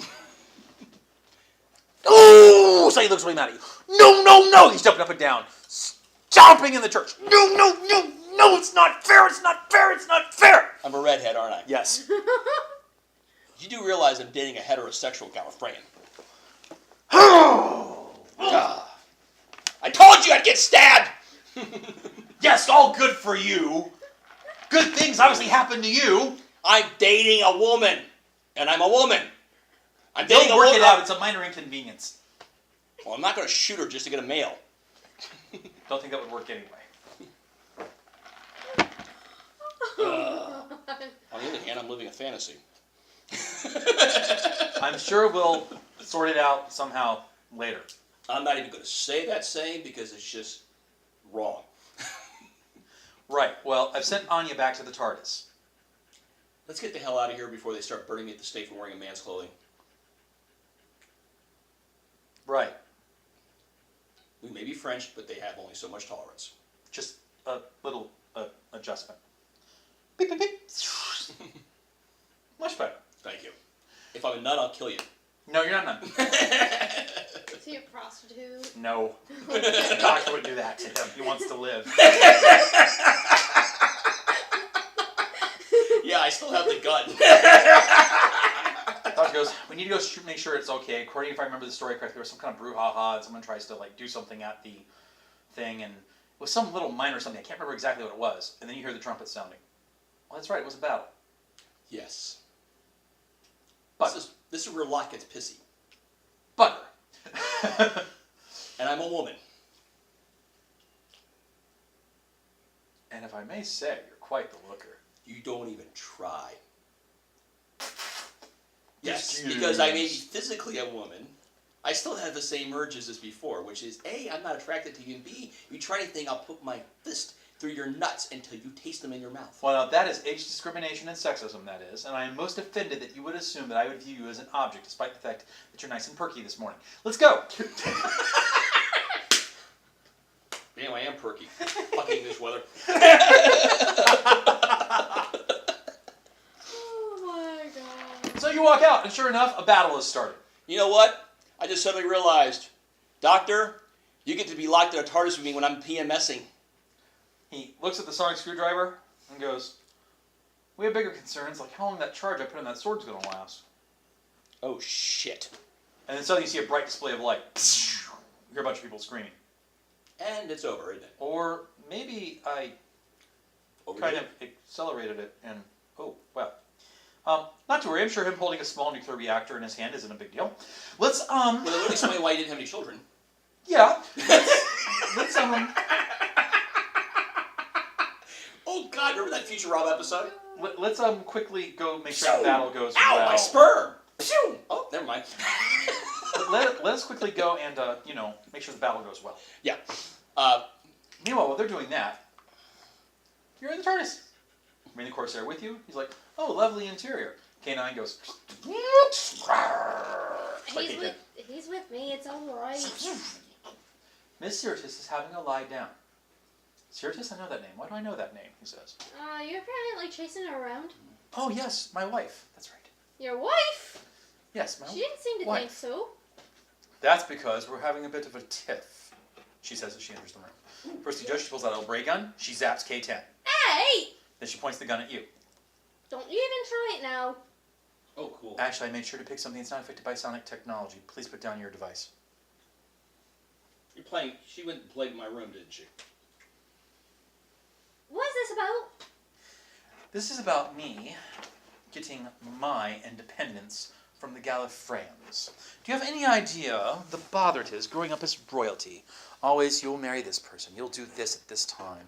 You'll have to take the commoners out for a walk. It just gets boring after a while, and frankly, I want to see the universe. There's many things out there, and now I have a TARDIS again, and I can do these things. And the Corsair goes, that's right, she wrecked the last one. I did not wreck it. You turned right when you were supposed to turn left. You followed the directions wrong. Oh my But God. honey, zap! She shoots him again. Would you stop shooting him? You're telling me that you weren't taught how to drive a TARDIS. I can drive a TARDIS. All of a sudden, I'm reminded of Bugs Bunny and Daffy Duck. Well, since you can drive a TARDIS, please set course. And she gives a time frame for that. Make it happen. No. This isn't yours. This belongs to somebody else, and it's not like steel. She points the gun at you.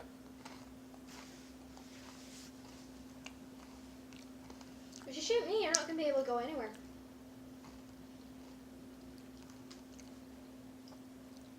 I think you need some persuading. She puts the gun down your leg and she fires. This is the part you want to dodge. I hope it would stop going up there. Ooh, probably not. Nope, she hits your right leg. You feel an intense amount of pain as she has it on a low setting. Oh. Pain just travels all up and down through your body like you've never felt before. When your character calms down about a minute later and the pain effect starts to reside, she goes, I can do this all night. Fine, we're doing it my way then. Fine, just as long as it happens. She sets the course, but she's moving the TARDIS. She's not taking Warning. it anywhere. Warning. Residual power, not enough to guarantee destination arrival, not enough to guarantee 100% arrival destination at time coordinates. In other words, you might be a little wobbly. A little too early, a little too late. There we go. Ooh, let's just hope it's a little... Let's hope this works. So you move the TARDIS. Yep, or she figures the Ow, ow, ow. doctor and Thomas Okay. are. So you try to move the TARDIS. Give me a piloting roll. You need a 17 or better. She's going to try and fly the TARDIS? 19! Nice! And completely wrecking my story. Thank you! I think she's actually done a better job than Doctor usually does. Start the battlefield. Your dad just sexy likes her. We're on the battlefield, things are good, and all of a sudden, a forest appears. Force? A forest. A bunch of trees just suddenly appear with mist. Okay. I've seen this movie. All we have to do is make him run into the forest. The doctor looks at it and goes, what do you know? Dunsany. No. That was in Macbeth. Exactly. Okay, if there's Treebeard in there, I'm really going to get pissed. No. We took all those back to another planet. So, I feel a migraine coming on. well, Arthur, you've got it good. You've got it handled. I'll be back in a while, and of course, to take care of you, look in on you, and just be a good king, be a good boy. But how shall I know what God wants of me? How shall I know to rule the people? Well, it's very simple, you boy. You just do the right thing and be nice. And if anybody gets in your way, you first Kill 'em. try to persuade them. And if not, you're a medieval warlord. You bash their head in with a sword. He sits there and he thinks about it. Truly, Merlin, you have spoken holy and wise words. No, by the way, if you have a kid, Yeah. if you have any kids out of wedlock, treat them really, really nice. Some debate on the wise part, but anyway, right. So off you go, and allons-y. Merlin's French. That he walks into the forest, drags you with him. Now, originally, I intended for you to like mess up the coordinates, and you show up like when Merlin's supposed to disappear, like 10 years later. Oh, God. So we have a bitching fest this time from him. Now you left me behind. You know. But since you ruined that part of my plan, we walk in. The doctor goes, Right, Anya, what are you... She shot me in the leg! That little bitch over there shot me in the freaking leg because she wants to go gallivanting all over the universe. And he walks in with a redheaded girl. Who's that? That's Thomas. What? Yes. Guess what? You get to have Thomas with PMS now. Oh, God. What is you obsessing about cramps? You have no idea. Excuse me. She pulls the trigger. Someone pay attention to the villainess with the gun. You mean- Boom! I'll allow it. Roll. Shoot her in the Thomas leg. quick draws the weapon and fires. Shoot her in the leg. I'm not trying to kill her. I just want to shut up. I got bigger problems. Boom!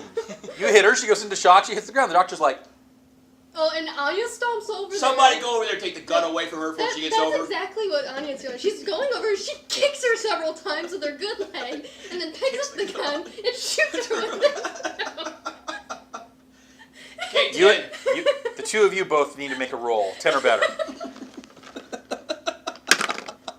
The doctor's like, mouth open, just gape, watching the display. 3. You were both just like, oh my God. Oh, you finished kicking the body and stunning it. Get for Okay, shooting me in the bloody leg. The doctor... K10, take the bitch to, not that one, the other one, the one that's on the floor. Take that one to the medical bay, please. The doctor kind of nudges you and goes, you go console the young Irish violent person. 18. Yeah, okay. And you, Corsair, I recommend you get a divorce. I don't think that will be a problem, young lady, he says as he stands up. And he sees Thomas now as a woman and goes, oh, hello. Don't. You got the wrong plumbing.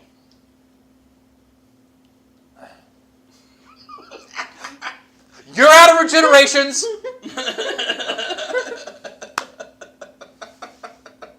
I knew he was going to do it.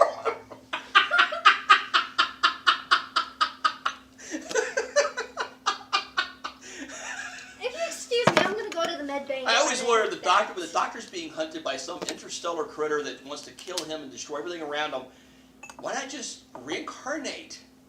Because then they don't know you. You have a whole different signature, and they got no clue who you are.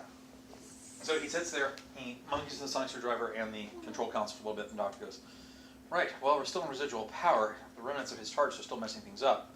We have to go somewhere and destroy... Oh, crap. What did you do now?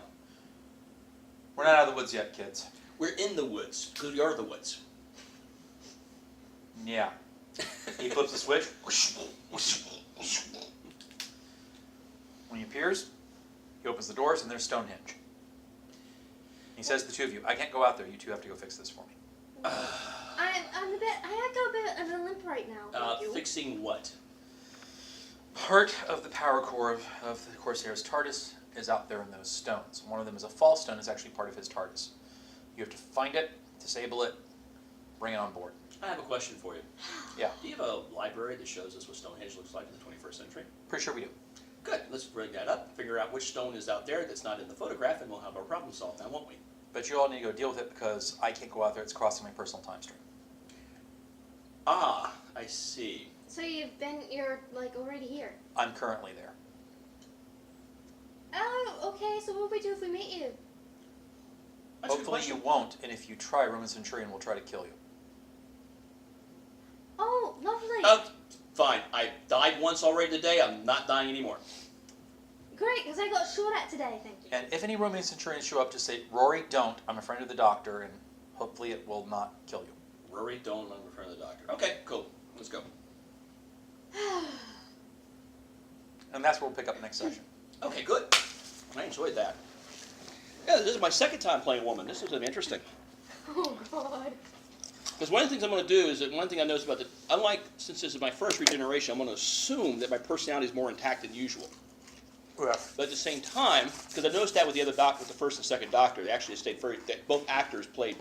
The second actor played it pretty close to the first actor's performance. It only changed over the whole sequence of John episodes. Pertwee's really started changing, and thank God it did, because Yeah. the original doctor was a dick. Yes, he was. But my point is, though, is I'm going to have to have the character change over time, personality-wise, and